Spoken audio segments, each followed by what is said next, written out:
Death at Bishop's Keep, Chapter 39.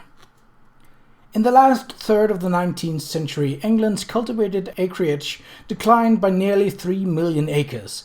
In the same years, British industry lost its ability to be competitive. Hoping to improve the situation, many eagerly latched onto any scheme for industrial development. Among these was the development of the motor car. Jerome Huxtable, the automobile industry in Great Britain. At the same moment, Bradford and Charles were travelling in the Marsden carriage from Colchester to Bishop's Keep. Charles, having spent the first hour of the morning searching fruitlessly for information about the Order of the Golden Dawn, and the second an unproductive conversation with Inspector Wainwright, had determined to give up his investigations altogether. "It is futile," he said sourly, watching the countryside flash past the carriage window. "If the killer is caught, it'll be because the police stumbled upon him." Bradford roused himself from his inward contemplations with some difficulty.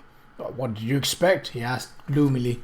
"The police are a grubby and incompetent lot. You have better things to do with your time than mucking about with them." "I suppose," Charles said. Of course, there was still the vicar who might be persuaded to tell what he knew, and Catherine Artley, who had some reason to associate Mrs. Farnsworth and Monsieur Armand, could perhaps be the lead to reveal it. Or he could return to Mrs. Farnsworth and see if he could rattle— "No, by Jove!" he exclaimed out loud, striking one hand with the other fist. "I'm no Holmes, and this is no fiction where it's all made right in the end. This is one of those situations where the whole truth will never be known. I'm bloody well done with it." "Right," Bradford said. He looked up, his face set as if he had also come to a conclusion. "Sheridan, I need your advice about a matter of some consequence." Charles turned away from the window. "If I can," he said. "I spent yesterday afternoon with Perkins, the estate manager," Bradford replied, dejected. He took off his hat and flung it on the seat. "The estate has fallen into a bit of a hole." He paused. "A pit, actually. Hard to see how things are to be dug out. Rents are off disastrously, not just ours, of course. It's the agricultural depression. Foreign corn pouring in at a fraction of what we can reduce it for. Farmers bankrupt, farms uncultivated, tenants defaulting on their rents. And bad weather these last 2 years have the harvests rotting in the fields."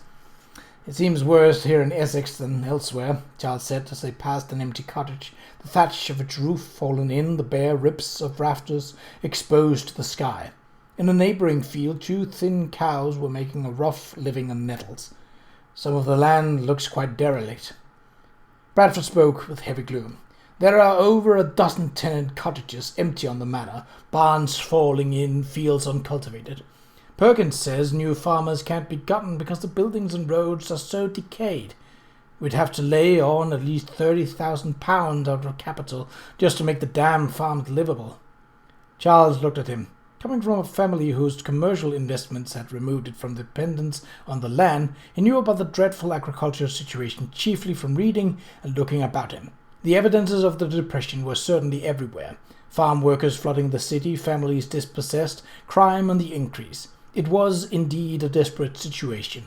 But as far as Marsden Manor was concerned, the solution seemed to him quite logical and obvious. "You have access to the railroad," he pointed out. "Could not the fields be converted from crops to pasture and the enterprise from grain to dairy? The London market, I understand, is clamouring for both milk and butter." "That is what Perkins suggests, but it is doubtful the pater would do something so radical as that, even if it would keep the rotten old ship afloat." Bradford shook himself as if shaking off a burden that wasn't his. "Anyway," he added, "having given the matter a great deal of thought, I have concluded that money can no longer be earned from the land. I have therefore made, out of my own funds, left to me by my grandmamma, an investment in quite a promising venture, though through it I expect to refloat the family business." Bradford spoke with grim determination, as if by very force of will he could buoy up the family's prosperity. Behind the determination, though, Charles glimpsed something else. Anxiety, perhaps. The shuddering apprehension that the investment was not so promising as it seemed. "If you have already made the investment," Charles remarked, "you do not require my advice." From their earlier conversation and from what he had heard the day of Tommy Milbank's visit, he thought he could guess what this venture was and who its promoter might be. "Harry Landers, is it?" Bradford turned. "You know of him?" "I have heard of his British motor car syndicate," Charles replied evenly. Landers is said to be successful in selling licenses on the motorcar patents that he has acquired. Unfortunately, he added, manufacture is not likely for some time, given the restrictions on motor vehicles and the present state of their development. And of course, manufacture is where the investors will make their money. Charles did not look at Bradford as he spoke. Decorum forbade his asking how much his friend had invested in Landers' scheme, but it was likely to be quite a sizable sum. Charles had heard rumors that a number of wealthy peers had been persuaded to invest heavily, one or two even mortgaging entire family estates to raise the necessary capital. And no wonder. Landers, if a huckster, was eloquent in his promotion. Even more, he and others who advocated the new industry were fundamentally right about its glowing future. Staunchly as the Home Office might oppose it, and ridiculous as the idea might seem, someday everyone would have a motorized vehicle. But that day was well into the next century. If Bradford were counting on this venture to supply enough quick cash to keep the family fortunes from foundering, he was riding for a fall. Exactly what advice, Charles asked cautiously, are you seeking from me? Bradford leaned forward. An opportunity has arisen to make another investment, he said, with a show of eagerness. There is to be a motor car exhibition at Tunbridge Wells early next year, which will certainly attract public attention and increase pressure on the government to relax the ridiculous laws. And I have received news just this very morning, Charles, that Landers has signed an agreement to develop several French patents as well. The stock will be floated under the name of the Paramount Horseless Carriage Company for £750,000. It is a solid opportunity, rock solid, practically guaranteed. £750,000. Charles whistled. Landers thinks in round numbers. Indeed, Bradford said earnestly. My acquaintances at the Financial News say that this is the inauguration of a very great industry which will not only prove profitable in itself, but it will augment the profits of innumerable other industries. It will make the entire nation rich, Charles. What Britain has lost in its field will be regained on its roads.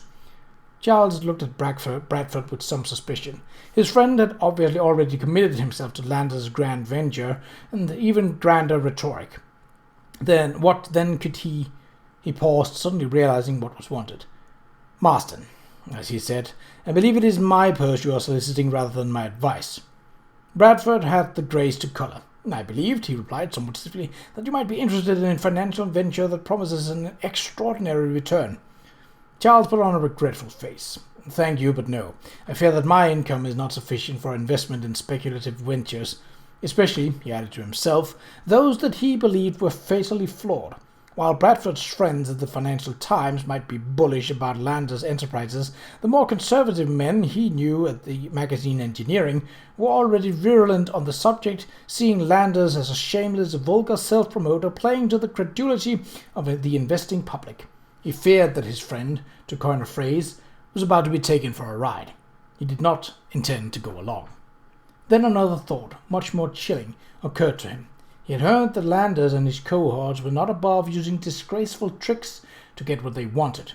Had Bradford fallen so deeply into the man's clutches that he was required to redeem himself by soliciting others? He glanced at his friend.